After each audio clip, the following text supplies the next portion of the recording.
안녕하십니까. 한걸음TV 권혁찬입니다. 새벽을 깨우며 오늘은 13번째입니다. 창세기 18장 아주 우리에게 큰 도전이 되는 말씀입니다. 그래서 이 말씀을 받고 내 삶에 대해서 크게 돌아보는 것은 우리 앞날에 도움이 됩니다. 이것을 이제 내가 같이 한번 고민을 해볼 부분이 있습니다. 하나님께서 이 새벽에 우리에게 도전을 주시는 겁니다. 이 말씀으로 우리에게 도전을 주십니다. 여러분, 여러분 어떻습니까? 이 말씀을 들었을 때 여러분한테 어떤 마음이 떠오르십니까? 제가 읽어보겠습니다. 창세기 18장입니다. 창세기 18장 25절입니다. 주께서 이같이 하사 의인을 악인과 함께 죽이심은 부당하오며 의인과 악인을 같이 하심도 부당하니이다. 세상을 심판하시는 이가 정의를 행하실 것이 아니니까. 이게 어떤 내용인가 하면은 이런 내용입니다. 아브라함에게 하나님의 그 사람들이 3명이 왔습니다. 3명이 와가지고 아브라함은 그 사람들을 아주 그 하나님의 사자를 잘 대접하는 거죠. 그럼 우리도 이제 이런 게 있죠. 이웃을, 그러니까 나그네를 대접합니다. 우리 이웃을 대접하고 했는데 우리도 모르고 그냥 사람들한테 잘해줬는데 나그네에게 잘해줬는데 하나님의 천사를 대접한 그런 경우가 있다고 하잖아요. 아브라함은 이제 그렇게 대접을 했어요. 대접했는데 이 사람들이 여러 가지 이 자녀 이제 사라가 자녀를 가지고 이삭을 낳는 그런 이야기도 했지만은 오늘 이 말씀 중에서는 아브라함이 이제 이 3명이 잘 이렇게 대접을 받고 돌아가는데 아브라함이 따라서 이제 배웅을 하니까 돌아서서 이야기를 하는 겁니다. 거기서 이제 하나님께서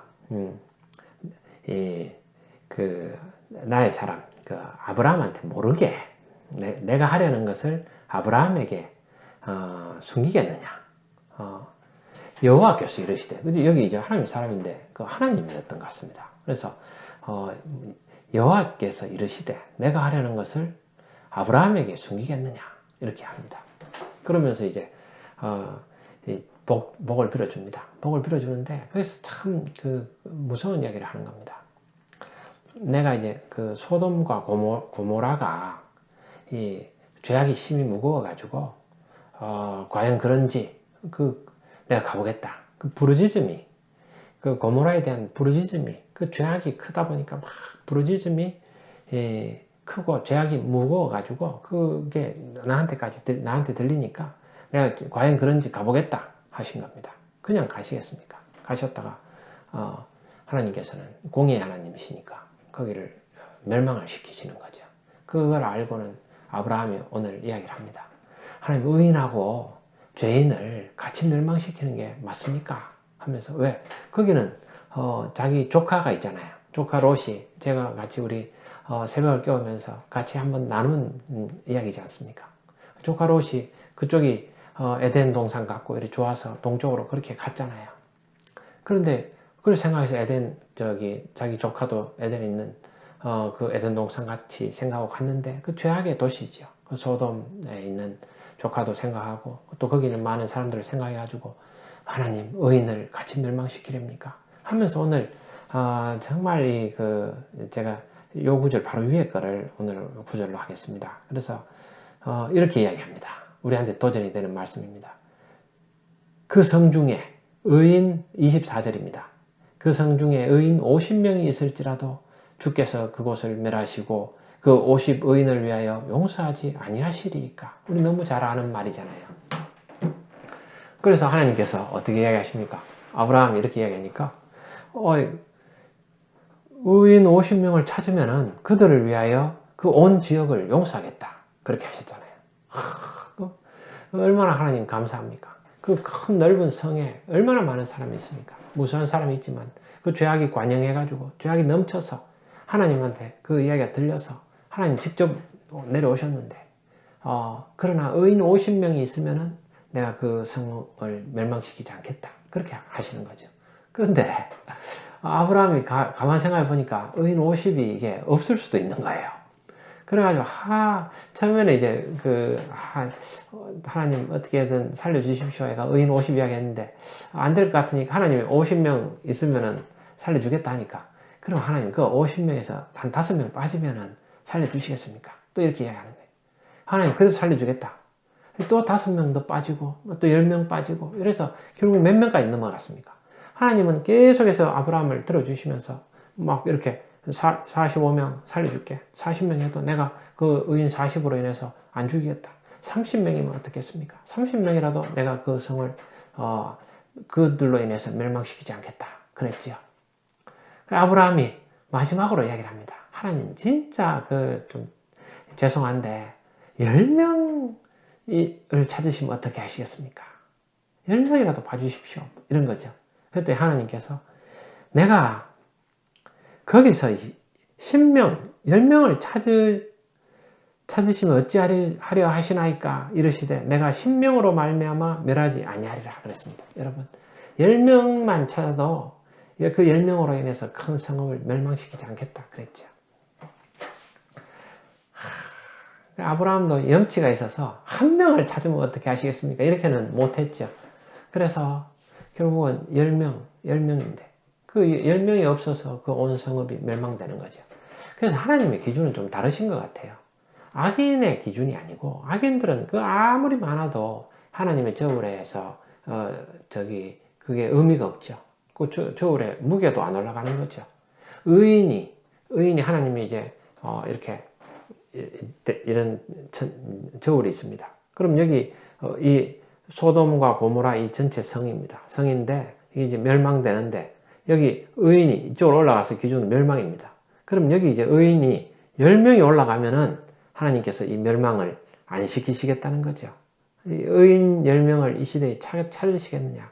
그래서 저도 자주 이야기하는 안창호 선생님이 이 시대에 인재가 없다는 당신이 왜 인재가 되려고 노력하지 않느냐. 그 이야기 어릴 때 듣고 제 가슴에 많이 와닿았는데 오늘은 이 말씀을 다시 묵상하면서 의인 10명 나도 그 의인 10명 중에 돼야 되겠다. 나와 같은 나도 믿고 또 내 이웃을 함께 이제 동참해서 이 시대를 살리는 내가 의인이 돼야 되겠다. 뭐 이런 생각을 해봅니다. 하나님의 사람이 돼서 그러니까 결국은 의인 책임이라는 거죠. 결국 우리들 책임입니다. 우리가 예수를 믿고 의인이라는 사람이 책임이 되는 거죠. 그럼 의인은 뭐냐? 의인은 뭐냐? 그럼 다 모두가 치우쳐서 다 전부 다 한 길로 가서 다 죄인이죠. 다 죄인인데 하나님께서 성경에 보시면은 오늘 이제 목사님 설교에도 제가 그 부분 봤는데 구약의 한 사람, 신약의 한 사람 이런 겁니다. 대표적인 사람이 하나님 의인이라고 이렇게 봤던 사람이 다윗 아닙니까? 다윗이 어떤 사람이었습니까? 다윗은 죄를 안 지었습니까? 다윗 죄를 지었죠. 다윗은 큰 죄를 지었죠. 자기 부하 우리아를 죽였잖아요. 우리아를 죽이고 그것도 우리아 아내 바세바를 간음하고 우리아를 죽이고 뭐 그랬던 사람 아닙니까? 정말 나쁜 사람이죠. 큰 죄를 지었는데 인생은 죄를 짓지 않을 수가 없어요. 저도 죄인이고 또 많은 모든 인생이 죄인입니다. 우리는 사람들이 우리가 죄가 여기 온 지구에 관영되어 있죠. 널리 퍼져 있죠. 이때 지금도 똑같죠. 하늘 아래 그 죄가 소돔과 고모라의 죄가 막 넘쳐나서 그 부르짖음이 하늘에 이르고 그렇듯이 지금도 마찬가지입니다. 어떻게 알 수 있습니까? 다 사람은 좋은 거 아니냐? 다 사람 착하다. 사람이 다 착합니까? 우리가 알잖아요. 우리가 바보가 아니잖아요. 왜 집집마다 문 단속을 합니까? 가장들이 집집마다 문을 단속을 하는 건 왜 그렇습니까? 많은 사람들이 죄악된 죄인들이 있기 때문에 나쁜 사람들이 있기 때문에 그렇습니다. 우리 마음에 그런 나쁜 마음들이 있어서 자기가 다른 사람을 해치고 살인을 하고 그리고 도둑질을 하고 뭐 이런 우리 마음이 그런 죄악으로 넘쳐 있기 때문에 그렇습니다. 그래서 경찰이 있는 거지 않습니까? 경찰도 있고 검찰도 있고 그렇게 하는 것은 인간 세상에 죄악이 있습니다. 그리고 우리 마음에도 죄악이 있죠. 그래서 또 내 자신도 계속해서 하나님 뜻대로 살려고 그렇게 생각하지만은 계속 죄를 짓습니다. 제가 죄인 중에 괴수죠. 그러니까 교회 가면 다 죄인들이라고 하지 않습니까? 그래서 사도 바울은 그랬지 않습니까? 내가 오라 나는 공고한 사람이라. 나는 원하기는 하나님의 의를 내가 그 의를 실천하며 살고 싶은데 참 죄악된 본성들이 나에게 죄를 짓게 하는 거잖아요. 누가 나의 이 사망의 이런 굴레에서 나를 구해줄 수 있을 것인가? 우리 예수님밖에 없다는 거죠. 그래서 마찬가지로 이런 부분입니다. 죄인이라는 것도 내가 죄를 짓고 그러나 죄를 지었을 때 다윗은 어땠습니까? 그것을 나단 선지자가 당신이 바로 그 죄인이요 했을 때 꿇어 앉아서 회개했지 않습니까? 내가 죄인이다 그랬던 거죠. 저 신약에도 마찬가지죠. 얼마나 큰 죄인이 있습니까? 베드로가 얼마나 큰 죄인입니까? 예수님을 저주하고 내가 그런 사람 도무지 모른다 그랬잖아요. 닭 울기 전에 3번 네가 나를 부인하리라. 그렇게 이제 예수님이 이미 예언도 했는데 막상 예수님 잡혀가고 예수님 이제 막 십자가에 돌아가시고 뭐 이런 잡혀서 이렇게 이제 십자가에 달리시고 이런 극한 상황에서 보니까 쫄아가지고 계집종이 니도 예수의 제 당이다. 예수 믿는 사람 아니냐? 막 이렇게 그쪽 갈릴리 사람 아니냐? 막 이렇게 할 때 내가 아니다. 도무지 알지 못한다. 하고 막 이렇게 예수님에게 대해서 욕도 했겠죠. 그러니까 그때 닭이 울었다 했잖아요. 닭이 우니까 닭이 울기 전에 3번 나를 부인할 것이다. 그래서 저는 처음에 닭이 3번 울었는 줄 알았어요. 근데 닭은 한 번 울었죠. 근데 뭐 한 번 울 때 꼬끼와 3번 했을 수도 있죠. 근데 닭 우는 소리 들었을 때 그 베드로가 회개했잖아요. 예수님 죄송합니다. 잘못했습니다. 정말 내가 죽을 죄인입니다. 그런데 그런 겁니다. 자기 죄인이라는 걸 알고 회개할 때, 그리고 예수를 의지할 때, 예수님, 내 잘못했어요. 용서해 주세요. 이렇게. 저도 죄인입니다. 제가 사실은 뭐 여기서 이렇게, 새벽을 깨우며 이야기하지만은, 제가 뭐 의인이라서 이야기하는 게 아니잖아요. 제가 죄인이지만은, 저 같은 죽을 수밖에 없고, 보잘 것 없고, 천하고, 정말 아무것도 아닌 유슬리스한 저 같은 인간을 예수님이 사랑하셔서 나를 살려주셨잖아요. 그리고 나보고 네가 의롭다고 하고 하나님께서 나를 양자 삼아 주셔가지고 너무 감사해서 기이하다. 하나님의 사랑은 놀랍다. 이래서 이제 나누는 거잖아요. 날마다 기막힌 새벽이죠. 기막힌 새벽인데 그런 걸 경험하면서 내가 하나님께 감사하고 그런 걸 하는 거죠. 그래서 성경에 보면 그런 부분들이 많습니다. 그래서 오늘 이제 주일 목사님 설교 듣고 또 이번 주에 듣고 해서 이제 월요일 화요일 이제 지났지 않습니까? 그 말씀 묵상하면서 이제 이렇게 우리가 살아가는 거죠. 또 오늘도 마찬가지입니다. 여러분들에게 도전입니다. 이 성경 구절은 우리들에게 도전을 줍니다. 이 땅에서 이 세상에 다른 사람들이 범죄를 하고 문제가 있다고 그걸 가지고 손가락질하고 뭐 그거에 대해서 안타깝게 생각하지 마라. 문제는 바로 너야. 바로 혁찬이 네가 문제다. 제가 그 화면에 여기 비칩니다. 그 화면을 보고 저한테 이야기하는 겁니다. 여러분들한테 비친 것 같아서 죄송합니다. 그게 아니고 혁찬이 네가 문제다.